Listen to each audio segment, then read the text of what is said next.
नमस्कार, हमारे इस कार्यक्रम संवाद में आपका स्वागत है। आज के इस कार्यक्रम में हम आपको मिलवाने जा रहे हैं एडवोकेट अंकुर पाल से। अंकुर जी, सबसे पहले आपका बहुत बहुत स्वागत हमारे इस कार्यक्रम संवाद में। मैं बहुत बहुत धन्यवाद देता हूँ, आपने मुझे यहाँ पे इनवाइट किया इस प्रोग्राम में। अंकुर जी, आप अपने बारे में हमारे दर्शकों को बताएं। बेसिकली करंट में तो मैं प्रैक्टिशनर एडवोकेट हूँ और प्योरली मैं एडवोकेसी ही करता हूँ। लेकिन इससे पहले सबसे पहले मैं सॉफ्टवेयर लाइन में रहा, उसके बाद मैं मर्चेंट नेवी में ज्वाइन किया। मैंने मर्चेंट नेवी ज्वाइन करने के बाद मैं एडवोकेसी में आया और अब फिलहाल मेरी प्योरली एडवोकेसी ही चल रही है। अच्छा। अंकुर जी, जैसे कि अब हम एक बात करते हैं कि आपने ये वकालत फील्ड चुना, राइट? लेकिन उससे पहले अभी आपने बताया कि आपने पहले सॉफ्टवेयर लाइन में थे, फिर मर्चेंट नेवी में, फिर वकालत ही क्यों चुना आपने? ऐसा है, सॉफ्टवेयर फील्ड तो मैंने पहले सॉफ्टवेयर लाइन से अपनी स्टडी की हुई है, जिसमें मुझे अपना उसी लाइन में करियर बनाना था। लेकिन मैं करते करते मुझे बचपन का मेरा शौक़ रहा है कि मैं पूरी दुनिया घूमूं, जिसके चलते मुझे मर्चेंट नेवी एक ऐसी जॉब लगी कि जिसमें मैं अपने शौक़ को मैं पूरा कर सकता हूँ, अपनी जो इच्छाएं हैं मेरी वो मैं अपनी फुलफ़िल कर सकता हूँ। इसलिए मैंने मर्चेंट नेवी ज्वाइन किया। मर्चेंट नेवी ज्वाइन करने से पहले एक्चुअली मेरे साथ एक वो हुआ कि मुझे 3 महीने का नोटिस पीरियड सर्व करना था, जिसकी वजह से मैंने सर्व नहीं किया, तो मैं बैक दोबारा अपना वहाँ ज्वाइन नहीं कर पाया। और उसके चलते मुझे जब वहाँ गया मर्चेंट नेवी में, तो मर्चेंट नेवी में कुछ क्राइसिस हुए। जब मैं वहाँ से छोड़कर आया, कुछ क्राइसिस की वजह से मुझे छोड़नी पड़ गई थी। तो उसके बाद मुझे ये देखा कि भाई मुझे अब से पहले जितने भी हैं मैं सबकी हेल्प करता था, हेल्पिंग नेचर मेरी बचपन से रही है।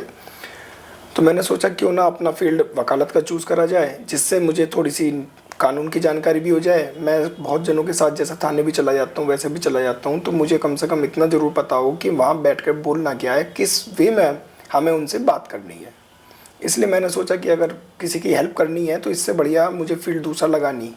न्याय भी दिलाना है उन्हें, और न्याय के मंदिर में ही अगर हम लोग बैठेंगे तो हमसे ज़्यादा न्याय प्रिय कौन होगा? हाँ, लोगों की हेल्प करना, लोगों को न्याय दिलाना। अंकुर जी, इसमें जैसे अभी वकालत लोग करते हैं, इसमें कैरियर की अपॉर्चुनिटी क्या है कि बंदा, अगर नए बच्चे जो आ रहे हैं उनका फ्यूचर है इस फील्ड में? बिल्कुल, अगर वो चाहें तो बेसिकली तो इसमें LLB ही सफिशिएंट होती है। बहुत से बच्चों को ये लगता है कि हम LLM करेंगे, वो करेंगे तो हमारे लिए कुछ अच्छी अपॉर्चुनिटी हो जाएगी। लेकिन अगर वो HJS भी देना चाहते, PCJ देना चाहते हैं, HJS देना चाहते हैं, तो उनके लिए सफिशिएंट है फॉर LLB। LLB से ही वो हाई कोर्ट के जज भी बन सकते हैं, सब बन सकते हैं। लेकिन अगर उन्हें LLM करनी है तो उन्हें उसके बाद जो है उनके लिए करियर अपॉर्चुनिटी रहती है असिस्टेंट प्रोफेसर बनने की, जिससे वो टीचिंग लाइन में जा सकते हैं। उसके लिए उन्हें मैंडेटरी होता है कि आप LLM करो, क्योंकि बिना LLM करे आप नेट नहीं दे सकते। अगर उन्हें टीचिंग लाइन में जाना है तो उन्हें LLM करने की रिक्वायरमेंट है, नहीं तो सफिशिएंट उनके लिए LLB होती है। अच्छा, जैसे अभी आप प्रैक्टिस करते हैं तो इसमें भी कैटेगरीज होती हैं, आई थिंक, कि आप लीगल एडवाइज़र हैं या आप क्रिमिनल लॉयर हैं।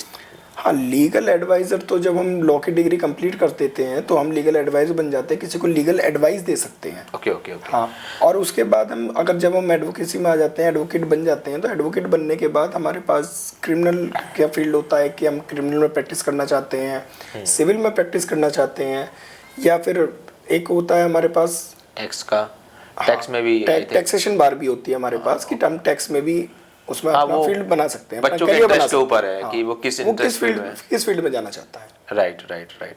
अंकुर जी, एक हमने जनरली क्वेश्चन सुना है और हमें भी कई बार हमसे पूछा गया है कि लॉयर एंड एडवोकेट में क्या डिफरेंस है? ये कंफ्यूजन काफ़ी लोगों को है, तो मैं क्लियर कर देता हूँ आपका। लॉयर जो है, जब हमारी लॉ की डिग्री कंप्लीट होती है तो हमें लोग को कि लॉयर अपने नाम के आगे हम लॉयर लगा सकते हैं, हमें लोग लॉयर कहने के लिए एलिजिबल हो जाते हैं।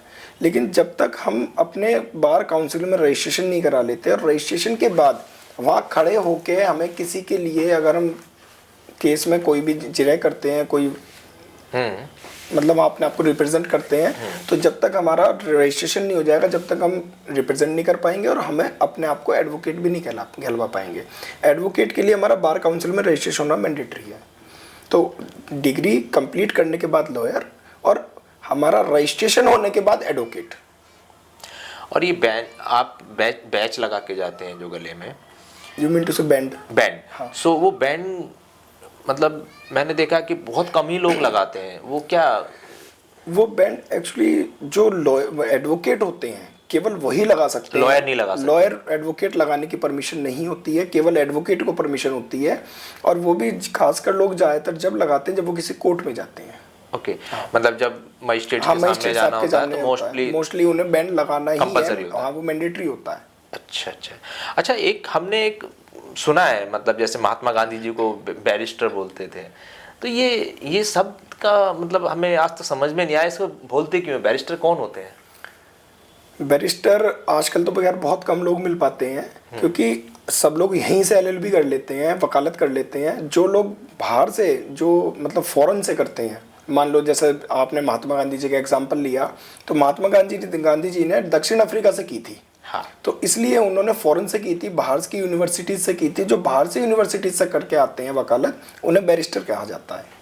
ओके, क्योंकि ये बहुत से लोगों को पता ही नहीं था, इवन हम लोगों को भी इतना नहीं पता था बैरिस्टर के बारे में। बट क्या है, अभी आपसे पूछा तो ये चीज़ें लोगों को इन्फॉर्मेशन मिली। तो अंकुर जी, एक लास्ट हमारा आपसे क्वेश्चन है कि आप हमारे दर्शकों को जो इस फील्ड में आना चाहते हैं, आपके लॉयर में या एडवोकेट बनना चाहते हैं बच्चे, तो वो उनको आप क्या एक मैसेज देना चाहते हो जिससे वो बच्चे अपना कैरियर आगे बढ़ा सकें और जो उन्हें अचीव करना है वो कर सकें? देखो, इसके लिए एक बहुत अच्छी कहावत मैंने बचपन से लेकर आज तक मैं भी सुनता आया हूँ, आप लोगों ने भी सुनी होगी। तो practice makes a man perfect. जितनी आप किसी भी चीज़ की प्रैक्टिस करोगे उतने आप परफेक्ट बनते हो। तो सबसे पहले अगर आपको कोई केस है तो उसका केस लॉज पढ़ने चाहिए कि उसके रिलेटेड जो रूलिंग्स आई हैं, सुप्रीम कोर्ट की हैं, हाई कोर्ट की हैं, बहुत अदर्स कोर्ट की भी हैं, तो उसके लिए क्या बेनिफिट होगा, कैसे होगा, वो आपको उससे पता लगेगा। तो इसलिए सबसे पहले तो आप, सीधी सी बात है कि आप उसे मतलब पढ़ना, आपको इसके बाद भी सोचते हैं लोग कि हम एडवोकेट बन जाएंगे, तो उसके बाद हमारा पढ़ने का इतना ज़्यादा खास नहीं रहेगा, हम सीधे जाके एडवोकेसी कर सकते हैं। लेकिन पढ़ना आपको पूरी लाइफ पड़ेगा। जब तक आप पढ़ोगे नहीं तब तक आपको कुछ चीज़ समझ नहीं आएगी।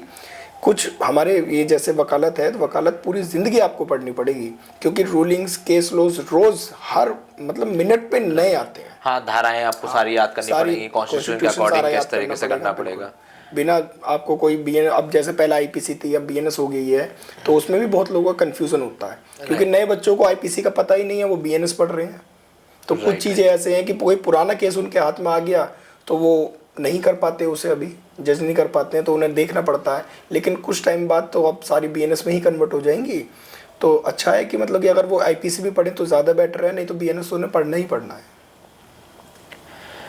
अच्छा लगा आपने हम लोगों के साथ इन्फॉर्मेशन शेयर की अंकुर जी, आपका बहुत बहुत धन्यवाद। थैंक यू, आप लोगों ने मुझे यहाँ पे बुलाया, मेरा साक्षात्कार किया, और इसके लिए मैं बहुत बहुत आभार व्यक्त करता हूँ आपका।